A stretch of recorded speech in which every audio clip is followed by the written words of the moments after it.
Namaste, everyone, and a very warm welcome to today's breakdown. We've got a lot of ground to cover, so let's just jump right in, shall we? Because today we are tracking some truly massive developments that are reshaping literally everything, from the skies above us to the wallets in our pockets, and even what's happening inside our courtrooms. It's really a day defined by sudden, major shifts. We're talking unprecedented weather alerts, shocking turbulence in the global markets, bizarre twists in high-profile legal cases, and some tragic local events sparking intense political debates. Let's cut right through all the noise and unpack exactly what is going on today. So here's our roadmap for the explainer today. First up, monsoon alerts and impacts. Then we'll dive into market crashes and surges. After that, we're looking at the Pune case twist.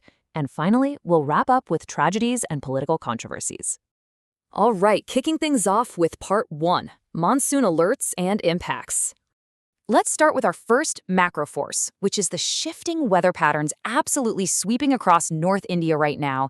And honestly, the sheer scale of what's happening right above our heads is kind of staggering.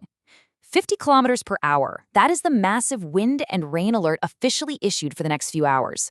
Now, to put that into perspective, this isn't just your typical afternoon shower. We're talking about a massive weather system targeting Delhi NCR, Haryana, and Rajasthan.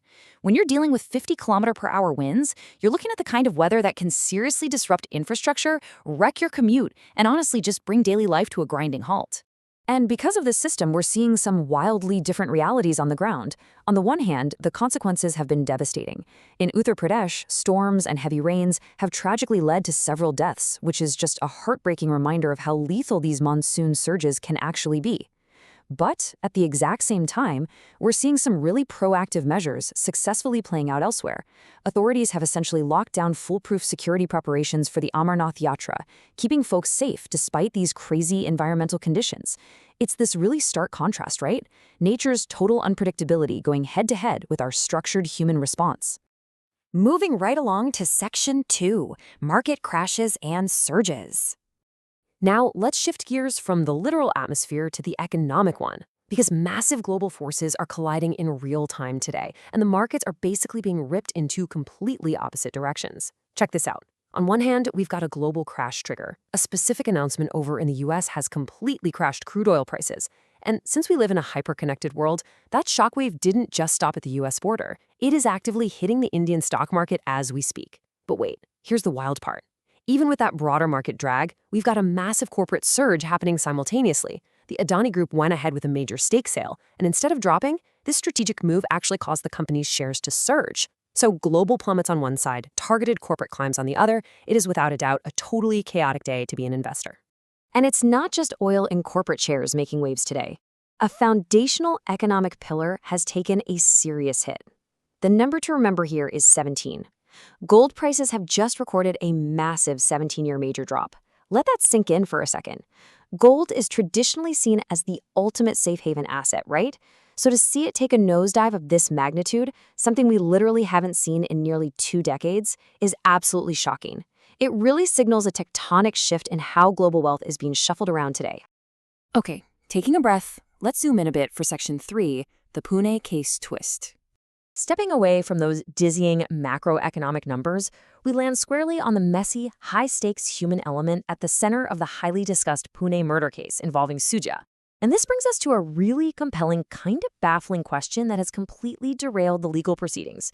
I mean, just when everyone thought the parameters of this investigation were crystal clear, what exactly happened to suddenly jam up the legal machinery? Well, it turns out the disruption is a 10 crore legal notice. An advocate has officially slapped a staggering 10 crore legal notice on CS brother Sahil. Now, let's be clear, this is not just some minor procedural hiccup. This massive financial demand has ignited a fierce dispute over who actually holds the right to fight this case. It adds this incredibly dense, complex layer of financial battling right on top of an already tragic murder investigation. Sadly, it's shifting the focus entirely and stalling the actual pursuit of justice. Lowering the pitch a bit here, we move to our final section, tragedies and political controversies. We need to report some deeply somber news emerging from Maharashtra today. In Mumbai, there was a horrific, localized tragedy where a tree completely collapsed and fell directly onto a school bus.